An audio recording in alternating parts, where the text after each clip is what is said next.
ถามดูหน่อยเลยกินข้าวหรือยังเอ่ยถามดูสิพี่ตุ๊กตากินข้าวหรือยัง ว่ากินข้าวหรือยังถามหน่อยเลยถามหน่อยค่ะเร็วน้องเก่งจังน้องสามารถเลยลูกน้องกระดึ๊บไปข้างได้ด้วยกระดึ๊บไปข้างเหรอคะเห็นกล้องไม่ได้เลยนะเห็นกล้องเป็นต้องยิ้มหน่อยเลยยิ้มหน่อยเร็วทะเลเหรอคะเนี่ยหนูชื่อทะเลเหรอลูกทะเลไหมใช่ไหมคะใช่เหรอคะทะเลไหมเด็กหญิงกวินทาใช่ไหมคะอ๋อใช่เหรอคะกวินทาจุมบัทิพย์ใช่ไหม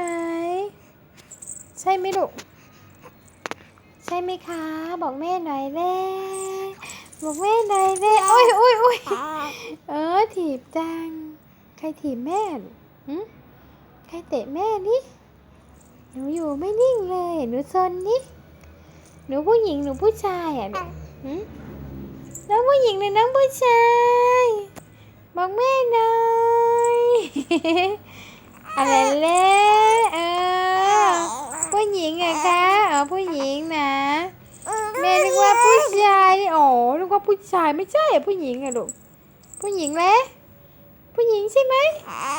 น้องมาหยิบปี้มาผิดนะผู้หญิงแท้ๆนะคะใช่ไหมซ่อนเหมือนผู้ชายเลย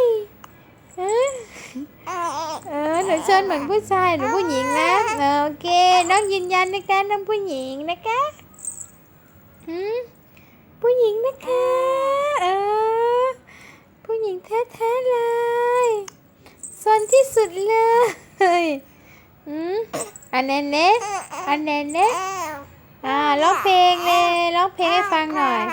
ร้องเพลงให้แฟนฟังหน่อยสิคะโอ้ทะเลแสนงามสุขสำราญจะบานหรือไทยเร็วทะเลแสนงามร้องเพราะจังเลยสุขสำราญจะบานหรือไทยเร็วเลยทะเลแสนงามสุขสำราญจะบานหรือไทยอันเน่ว้ายเอาอีกแล้วเข้าปากอีกแล้วลูกหูเขียวใส่ชุดสีเขียวเดินคนเดียวเชี่ยวไปเชี่ยวมาเร็วลูกหูเขียวใส่ชุดสีเขียวเดินคนเดียวเชี่ยวไปเชี่ยวมา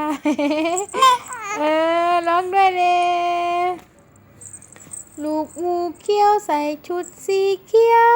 เดินคนเดียวเที่ยวไปเที่ยวมาร้องหน่อยเลยลูกงูเขียวใส่ชุดสีเขียวเดินคนเดียวเที่ยวไปเที่ยวมาร้องเลยโอ้ยเตะแม่ใครเตะแม่อุ้ยโอ้ยใครเตะแม่อุ้ยเตะเลยอุ้ยใครเตะแม่เนี่ยหนูเตะแม่ลูกแม่พูดมากเลยแม่พูดมากอะลูกใช่ลูกน้องก็พูดมากอะพูดเก่งด้วยนะลูกไม่พูดมากไปเหรอคะใช่ไหมลูกหูเขี้ยว ลูกหูเขี้ยวลูกลูกหูเขียวจำไฉไลไหมคะพ่อหูเขียวจำไฉไลไหมลูก ใช่ไหมไม่ใช่ลูกไม่ใช่ว่าพ่อไม่ได้เลยลูกเหมือนหน้านี้เลยคะ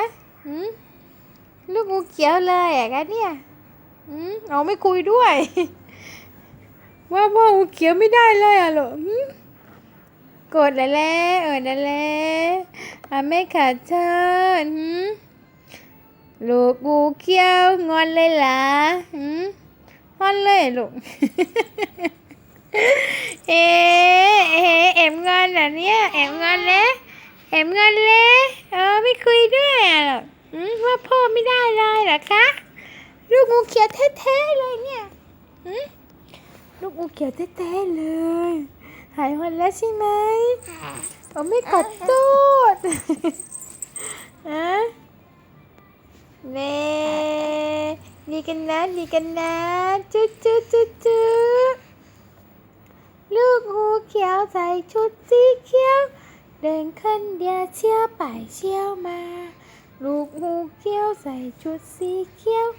เดินคนเดียวเชี่ยวไปเชี่ยวมาโนโนโนไอ้ทะเลแสนงามพอแล้วค่ะหนูนอนแล้วค่ะโอเคค่ะสวัสดีค่ะสวัสดีค่ะก่อนสวัสดีค่ะ